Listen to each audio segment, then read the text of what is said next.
Judge them by the content of their character, not the color of their skin. Martin Luther King, 1963, in his "I Have a Dream" speech, so eloquent.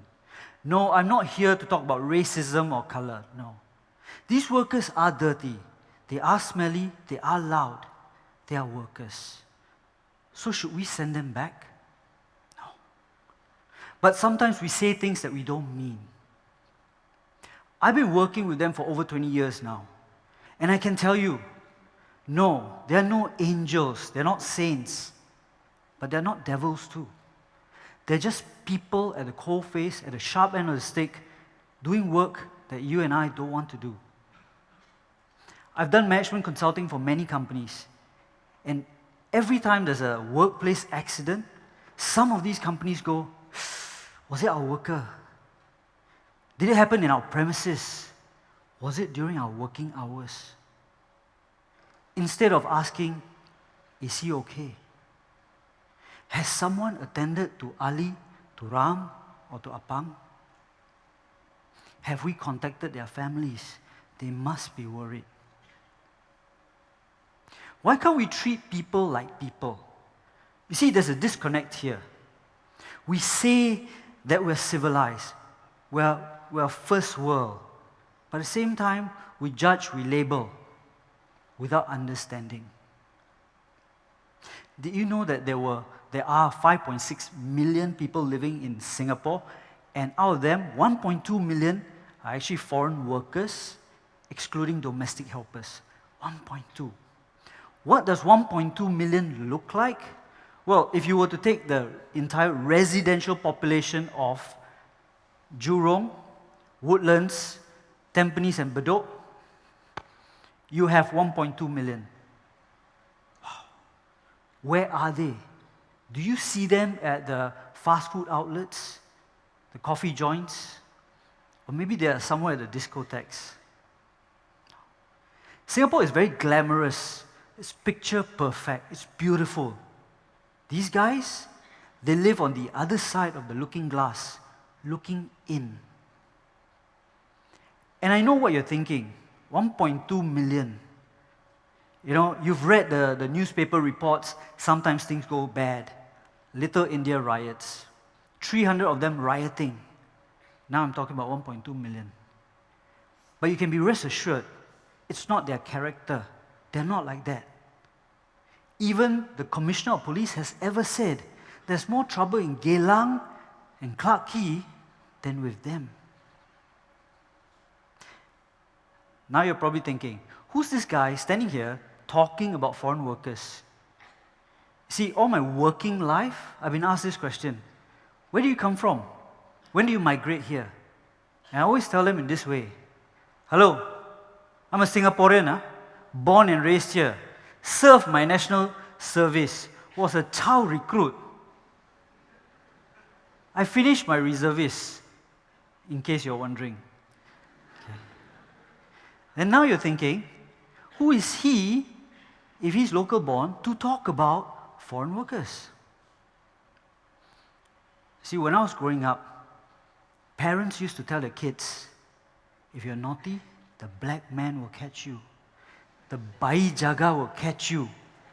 In case you all don't know what's Bai Jaga is the Sikh with a big turban and a big beard, standing guard.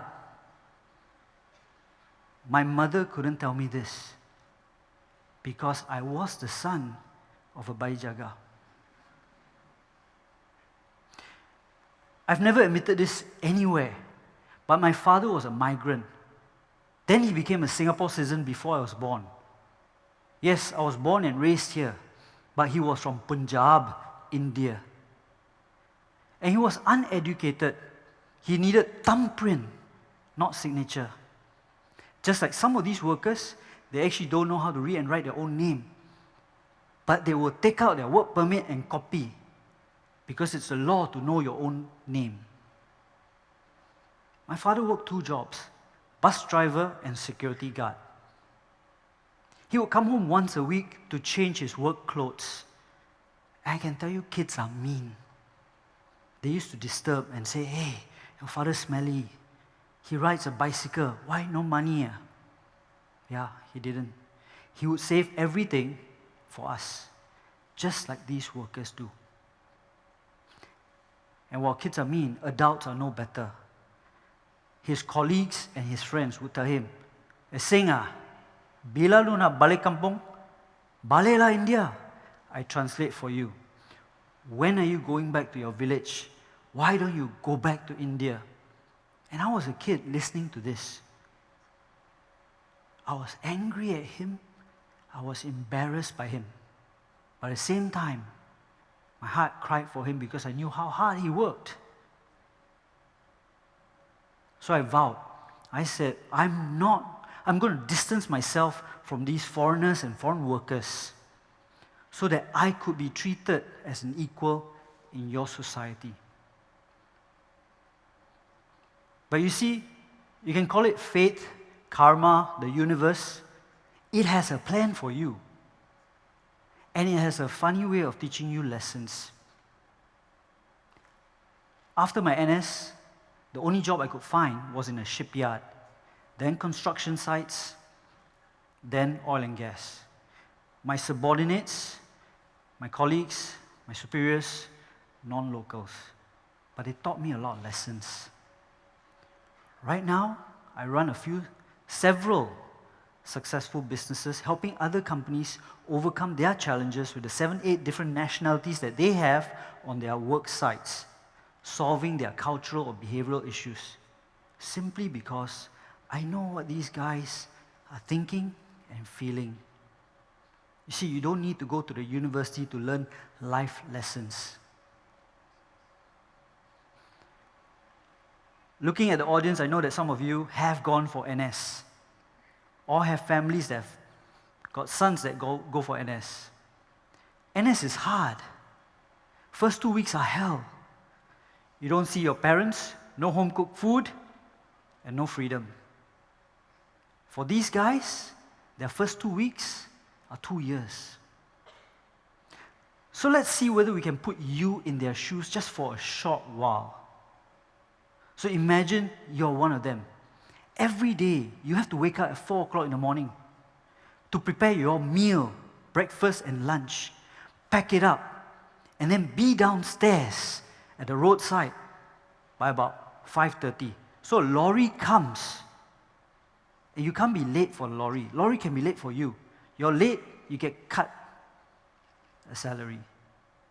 So lorry comes, you scramble on. And the numbers at the back of the lorry tell you how many people can be squeezed into that lorry. And then they drive you and deposit you at the work site. This is by maybe 6:30. And you have to wait there because the gates are not open yet. At 7:30, the gates finally open. And you're not paid for this time. When the gates finally open, you rush in to punch your card or do a fingerprint. And if you're late, again, cut. Then you do your work. Then you do your work until lunch, where you finally get to take the meal that you cooked and that you hung up somewhere. Now you get to sit on a pavement and eat. Then this continues, your work continues until about 8, 9, where finally they send you back. You take a shower at 10 o'clock, a quick shower, because there's over 1,000 people waiting for you. Then you cook your meals. You might not have time to wash your uniforms. Next day happens again and again. And that's just work. That's fine. Then at work, the hard part is when you're trying to work, someone comes up to you and says, "Hey, you stupid. You don't know how to work, is it? I cut your salary." Because there are times that you don't know how to work, that you don't know certain things. That's at work. Then when you take public transport, you sit in a train, a total stranger will cover their nose because you're smelly, or walk away and pull their kids away because they are fearful. And you can't say anything. All these workers are very afraid of losing their jobs. Going back home means loans and families waiting for them. So they keep quiet. But then you're also thinking, no, I see them outside, they joke and laugh. Please forgive them. Because when they see their friends and talk about family, they cheer up and they forget their place. See, it takes a lot for them to do what they do for 2 years. Can you? What they've taught me is resilience. Cappuccino now costs $6. It's expensive. A meal costs 10. Have you seen any of them queuing up for that? Which leads me to ask you this. What do you think their monthly salaries are? So I'm going to do a quick survey. I'm going to see how many people raise their hands when I flash some answers. So I hope you can participate. All right? I'm going to flash some answers, and you tell me what you think their salaries are. How much do you think they earn a month? If you think it's A, can you please raise your hands? Great. You can put them down. If you think it's B, please raise your hands. Can't be the same person again, right? Okay. If you think it's C, please raise your hands. Okay. If you think it's D, please raise your hands. Thank you. For those that have chosen A and B, later after this, please give me your numbers. I'll pass it to them. I'm sure you make very generous bosses. For those that chose C, very close, very pragmatic, but the harsh reality is far worse. You see, they earn about $14, $15 a day. And to do that, they have to take a loan of about $6,000 to $7,000 to pay an agent to come here and work. $6,000, $7,000 doesn't seem much. But imagine, to pay off that loan, you need to work for 1.5 to 2 years. And that's, hopefully, you get to work every day. So they save what they can. And that means they cook their own food, if they can. So in some dormitories, they're allowed to cook their own food, but in a communal kitchen, because you also don't want to burn down the whole dormitory. What does their food look like? Now, lots of rice, and maybe one dish. And on special occasions, then maybe meat. Then, of course, there's some dormitories, because it's a business, they will not allow you or them to cook food. They will not allow catered food in. They will cater the food. I said it's business. So what they do is they will cook the food, and they start preparing about maybe midnight, and they will dump the food at the roadside, or where the workers will come and collect it at about 3:30 in the morning. Some workers come out earlier, and they help to put the food on structures so that the dogs, the cats, and the rats don't get to it. So next time you see plastic bags on the road near dormitories or near where workers hang out, please don't kick, because that's their breakfast and that's their lunch. What they've taught me is frugality. But you see, the hardest lessons are to come. They're here for 2 years. They might not see their kids' first smile, first words, or first time that they walk. And some of them don't see when their parents pass away. And as a man, you take it, you keep it, because you don't want to worry your family. Just like some of you go for NS or your studies, when parents ask you, how is everything? You say everything is good. You'll fake it, you'll lie, because you don't want someone else to worry. A long time ago, I had a project called Robertson Walk, and I had 2 workers, Anthony and Raja. So they came to me one day and said, boss, my name is Boss, huh? Boss, can we use the show flat? I said, okay, sure. So on a Saturday night, they opened up the show flat, I was there, and they were clean. For the first time in my life, I saw them clean. Best suit, even combed their hair. And they had this old camera where you put the film inside and turn. Every time you take a picture, you turn. Don't know whether some of you have seen that. And Raja would pretend to cook in the kitchen, Anthony will take pictures, and then they'll swap. Then they'll sit on the couch and watch the fake TV, and then they'll swap. They'll be on the dining chairs, swap. And I asked them, why are you going through all this? Then they said, so we can send the photos to our mothers so that they won't be worried. Sad. But I knew exactly where they lived. They lived in the basement 2 car park of a building under construction. 180 workers in a car park with plywood walls, bunk beds, thin mattresses, dirt and mud on the floor. And yet they were telling their parents they are good. What I learned from them is sacrifice. You've probably also seen reports or photos on the internet where a worker helps an elderly cross the road, or where there's a heavy downpour, someone holds an umbrella. Then there was one, not too long ago, where a toddler was dangling from the 3rd floor balcony. And everybody was busy taking photos and calling for help. And these 2 workers came out of nowhere, climbed the outside of the building, saved the toddler, came back down on the outside, left.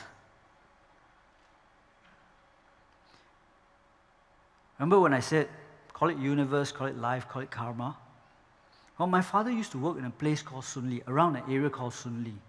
Soon Lee, even back then, had a lot of workers just hanging around because there were dormitories. And one of these nights, while he was working, he had a stroke. And he fell outside the gate. The boss, who he had worked with for more than 30 years, got into his car, in his nice Merc, drove off past the gate.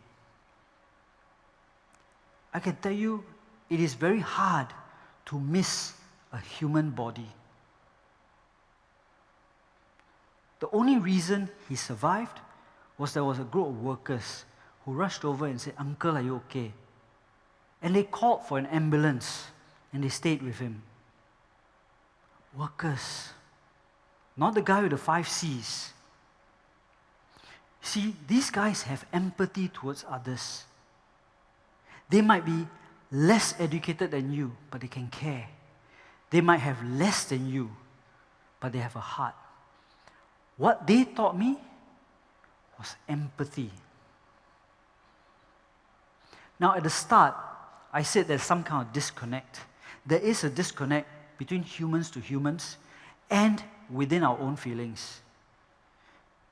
You see, some of you say that you want to go overseas and help out with charity work, disasters. Great. Some of you say that you want to start businesses so that you want to find passion to solve the world's problems. Wonderful. But here's a catch. Without compassion, how can you have passion? If you don't care about people, then whatever you're trying to solve doesn't matter. If you can't recognize the people that are right in front of you, why are you going overseas? See, I want to teach my kids to respect others and treat people the way they should be treated. At work, I help to change the lives of these guys. Yes, I understand they are just workers. Yes, they are not angels. They're not perfect angels. Neither are they devils. But here might be an idea worth spreading. Can we start treating these workers and everyone around you as fellow human beings?